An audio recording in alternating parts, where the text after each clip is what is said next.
So this week we're talking about the NCAA basketball tournament, but also how that relates to you in your practice and in your business and in your life so that it doesn't mentally screw you up. Let's jump right in. So as you can see, I'm a not very good expert ball spinner. I did play basketball in college at a small Division III school. So I kind of live and breathe March Madness, and going back to high school, I would carry an old radio like this big in my faded Duke Blue Devils like duffel bag, and I would wire up headphones up through a sweatshirt, which in March in Florida is kind of out of place. It's pretty hot here, but I remember just sweating through the day, carrying my duffel bags so I could listen to the games that started at noon Eastern, because I was that much into March Madness. But the real education for me came in college when we played, and we finally played in the NCAA tournament my senior year in Division III. So not the one that's on TV, but each division has their own. But today I want to relate that story to you just because we are, in March. And so I often, in October, get the pangs of, oh man, it's practice time, October 15th, getting ready to start. And then March, now everything's kind of, the season's wrapping up for most teams. And the difference between even just one team on October 15th and March 17th today is night and day in a lot of cases. It's just like when you go on Facebook and you see somebody else in your space who seemingly is doing better than you or has more bells and whistles on their social media. They're always on social media. How are they getting so much accomplished? They're looking so polished. The first thing to remember is what's on social media is not always reality. So someone could say that they're doing fantastic on social media, but they may be really, really struggling, right? Someone makes fancy graphics and fancy things and cool, like awesome little posts. That doesn't mean that they're successful, okay? So remember that.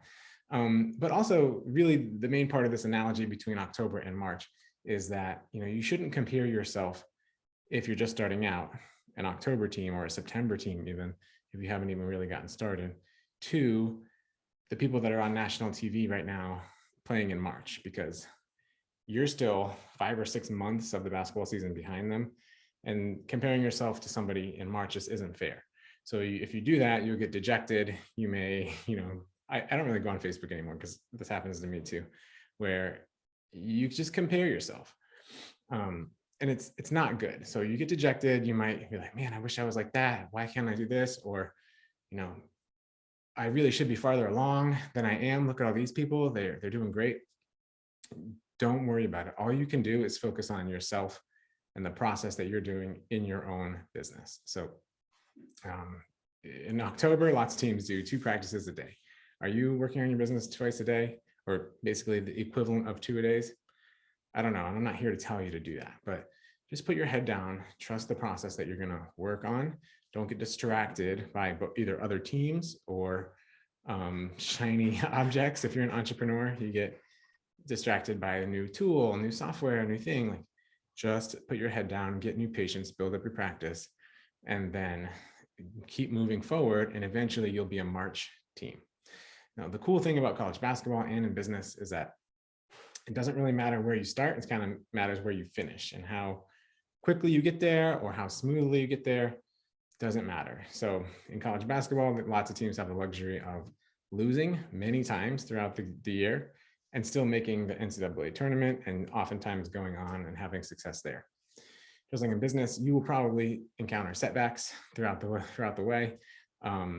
It's a learning opportunity. You can go watch film of the game that you just lost, essentially, and then try to recognize where you did things wrong and then get better for the next game. And ultimately, my coach used to say, is we want to be playing our best basketball at the end of February for us in Division III, in the beginning of March for Division I. So we're going to be playing the best basketball there, because once you make the postseason, then anything can happen. You can just go win 6 in a row and be national champions. So you can have mistakes early. You can turn the ball over, like I was really good at. I was really good at turning the ball over. You can do that early in the season. And by February and March, you should be having fewer turnovers, having more assists, more points scored, fewer points scored by your opponent, all of those things. you have a well-oiled machine. But even within, looking back at game film from November when we would start games, night and day different between late February, early March to early November. The same team and your business is going to look way different a year from now, 2 years from now, 3 years from now than it does today.